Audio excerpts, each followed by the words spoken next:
আসসালামু আলাইকুম রহমতুল্লাহি ওয়া বারাকাতুহু। জীবনের বড় একটা সময় পার হয়ে যাওয়ার পরেও মাঝে মাঝে নিজের ভিতরে আফসোস থাকে, আদৌ কি আমি প্রকৃত ইসলাম মেনে চলতে পারছি কিনা, আদৌ কি আমি প্রকৃত মুসলমান কিনা, আমার ভিতরে ইমানের কতটুকু ঘাটতি আছে, ইমানের কতটুকু পূর্ণতা আছে। আসলে এই জিনিসটা নিজের থেকে উপলব্ধি হওয়াটাও ইমানের একটা লক্ষণ। তারপরেও যদি কারো কাছে এমনটা মনে হয় যে আমি কতটুকু ইমানদার, আমার ভিতরে কতটুকু ইমান তাজা আছে, সেটা আমার একটু যাচাই বাছাই করা দরকার। সেই সকল লোকদেরকে বলবো, আপনি নীরবে চিন্তা করে দেখবেন, যখন আপনি বিপদের সম্মুখীন হন, কোনো বিপদে পড়েন, তখন আপনার মুখ থেকে অথবা আপনার চিন্তাধারায় কী শব্দ আসে।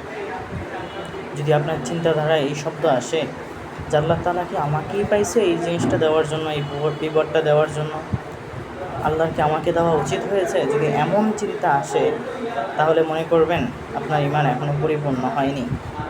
আর যদি তার পক্ষান্তরে এমন চিন্তা আসে হয়তো আল্লাহ আমার উপর রাগ করে আছেন, তাই আমাকে এমন বড় পরীক্ষা নিচ্ছেন, অথবা এমন চিন্তা আসে যে হয়তো আল্লাহ তাআলা আমাকে পরীক্ষা নিচ্ছেন যে আমি তার দেয়া নেয়ামত পেয়ে, তার নেয়ামত উপভোগ করে কতটুকু তার দিকে মুখাপেক্ষী হলাম, কতটুকু তার উপর বিশ্বাস আনতে পারলাম, যে এই বিপদের পরে আমি কি আল্লাহ তাআলার দিকে ফিরে যাই নাকি আমি শিরিক করতে শুরু করি।